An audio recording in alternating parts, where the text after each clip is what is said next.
અમદાવાદમાં સુભાષ બ્રિજ પછી વધુ એક બ્રિજ ક્ષતિગ્રસ્ત થયો છે। ઇન્કમટેક્સ બ્રિજ પર લાગેલા જોઇન્ટ્સ તૂટી ગયા છે। બ્રિજને જોડતા જોઇન્ટની નીચેનો ભાગ તૂટી પડ્યો હતો। અહેવાલ બાદ કોર્પોરેશન હરકતમાં પણ આવ્યું છે। તાત્કાલિક બ્રિજ પર બેરિકેડ લગાવી દેવાયા છે।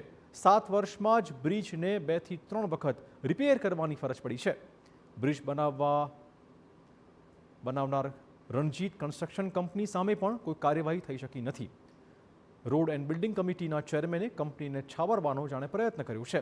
બ્રિજમાં સામાન્ય રિપેરિંગ છે જે વોરંટીમાં કોન્ટ્રાક્ટર કરી આપશે, આ કહ્યું છે જયેશ પટેલે। 58 કરોડના ખર્ચે રણજીત કન્સ્ટ્રક્શન દ્વારા બનાવાયો છે આ બ્રિજ।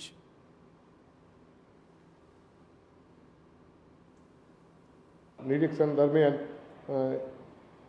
એવું જોવા મળેલ કે જે ફિંગર ટાઈપ એક્સપાન્ડ હોય જોઈન્ટનો, આમાં બોલ્ટ ઢીલો પડતો હોવાથી અને આજુબાજુનું કોન્ક્રીટ થોડું ઉખડી ગયેલું હોવાથી એનું અત્યારે હાલ રિપેરિંગ કામકાજ અત્યારે હાલ ચાલુ કરેલ છે। અને આ બ્રિજની રણજીત બિલ્ડકોન કંપની દ્વારા બનાવેલો હતો અને એને ગેરંટી પીરિયડમાં જ એ લોકોના ખર્ચે આ બ્રિજનું રિપેરિંગ કામ ચાલુ કરેલ છે। તો વધુ એક બ્રિજ ક્ષતિગ્રસ્ત થતાં કોંગ્રેસ આકરા પાણીએ છે। માત્ર 6 જ વર્ષમાં બ્રિજને રિપેરિંગ કરાવવો પડે તે બાબત શરમજનક હોવાનું કોંગ્રેસ કહી રહ્યું છે। કોન્ટ્રાક્ટર અને અધિકારીની મિલી ભગત હોવાનો પણ કોંગ્રેસે આરોપ મૂક્યો છે। જવાબદાર અધિકારીઓ સામે કાર્યવાહી કરવાની પણ કોંગ્રેસની માંગણી છે।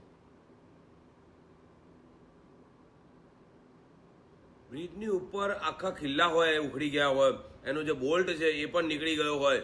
હું માનું છું કે આ બહુ ગોજારી ઘટના, તો ઈશ્વરનું માનવું, ઈશ્વરનો પાળ માનીએ કે મીડિયાના માધ્યમથી આપણને જાણવા મળ્યું કે આવી પરિસ્થિતિ ઊભી થઈ છે। શરમ આવી જોઈએ ભારતીય જનતા પાર્ટીના પદાધિકારીઓને। લોકાર્પણ 2019માં માનનીય ગૃહમંત્રીશ્રી દ્વારા કરવામાં આવે અને ત્યાર પછી જો 6 જ વર્ષની અંદર બ્રિજની આ હાલત થાય, હું માનું છું આની અંદર સંડોવાયેલા જેટલા પણ લોકોએ જે તે સમયના દરેકને બ્લેકલિસ્ટ કર્યો અને તેમને જેલ ભેગા કરવા જોઈએ। તો રણજીત કન્સ્ટ્રક્શન દ્વારા વર્ષ 2019માં બ્રિજ તૈયાર કરાયો હતો, ત્યારે અહીંયા સૌથી મોટો સવાલ એ વાતનો છે કે માત્ર 6-7 વર્ષના ગાળામાં જ બ્રિજની હાલત આ રીતે થઈ કેવી રીતે?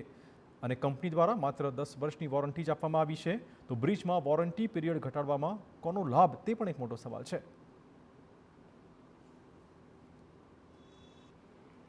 અમદાવાદમાં એક પછી એક અલગ અલગ બ્રિજમાં નાની મોટી ખામી સર્જાવાની ઘટનાઓ સામે આવી રહી છે, ત્યારે વધુ એક બ્રિજ ઇન્કમટેક્સ બ્રિજમાં જે લગાવવામાં આવેલી, સાંધામાં લગાવવામાં આવેલી જે પ્લેટો છે તે પ્લેટોમાં ખામી સર્જાઈ હોય તે પ્રકારની ઘટના સામે આવી હતી। પ્લેટમાં લગાવવામાં આવેલા જે બોલ્ટ છે તે બોલ્ટ નીકળી ગયા હતા।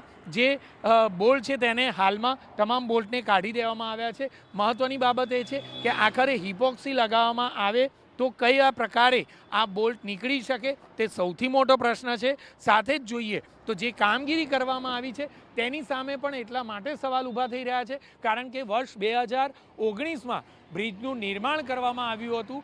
માત્ર 6 થી 7 વર્ષના સમયમાં આ પ્રકારનું મહત્ત્વનું રિપેરિંગ કરવાની ફરજ પડે, અવારનવાર પડે, તે ખૂબ જ શરમજનક બાબત ગણી શકાય।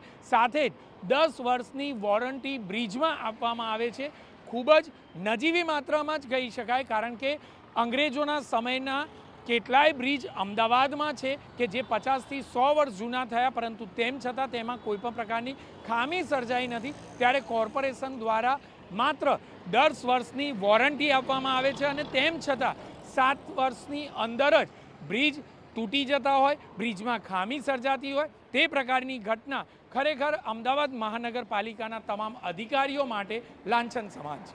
કેમેરામેન નટવર પરમાર સાથે જિગ્નેશ પટેલ, TV9 અમદાવાદ।